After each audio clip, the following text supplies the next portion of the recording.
വടകര സ്റ്റേഷനിൽ നിന്ന് നമ്മൾ നേരെ ട്രെയിൻ കയറിയത് ബാംഗ്ലൂരേക്കാണ്. അതെ, ബാംഗ്ലൂർ യശ്വന്ത്പൂർ സ്റ്റേഷനിലേക്ക്.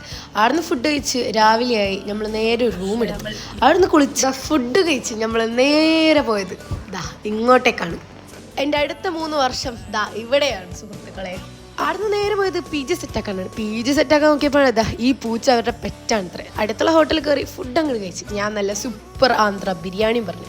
അവിടുന്ന് നേരെ മെട്രോ പിടിച്ച് അവിടുന്ന് അടുത്ത് ഓട്ടോ പിടിച്ച് ഞാൻ നേരെ പോയത് കൊമേഴ്ഷ്യൽ സ്ട്രീറ്റിലേക്കായിരുന്നു. ഏത് കാതിലെടുക്കണം എന്ന് ആലോചിച്ച് കൺഫ്യൂഷൻ അടിച്ചിരിക്കുന്ന എൻ്റെ അമ്മയാണ് നിങ്ങളിപ്പോൾ കാണുന്നത്. അതിൻ്റെ ഇടയ്ക്ക് ഞാൻ ഒരു കോൺ വാങ്ങി കഴിച്ച്. കൂട്ടത്തിൽ നല്ല മൂത്ത ഞാറക്കയും കരിഞ്ഞ് കാല് പിടിച്ചപ്പോൾ വാങ്ങി തന്ന പെർഫ്യൂമാണിത്, ബെല്ല വിറ്റൻ്റെ റോസ്. ഈ കോയിൻ ഇൻസേർട്ട് ചെയ്യുമ്പോൾ ഈ സാധനം തുറക്കുമ്പോൾ നമ്മൾ ഇതിൻ്റെ ഉള്ളിൽ കുടുങ്ങിപ്പോകുമെന്നുള്ള തോന്നലുള്ള ആളാണ് നിങ്ങൾ. അങ്ങനെയാണ് ഞാൻ അതുപോലത്തെ ഒരാൾ. ബാംഗ്ലൂർ മെട്രോ സ്റ്റേഷന്റെ ഒരു 10 ദിവസത്തെ അവസ്ഥയാണിത്.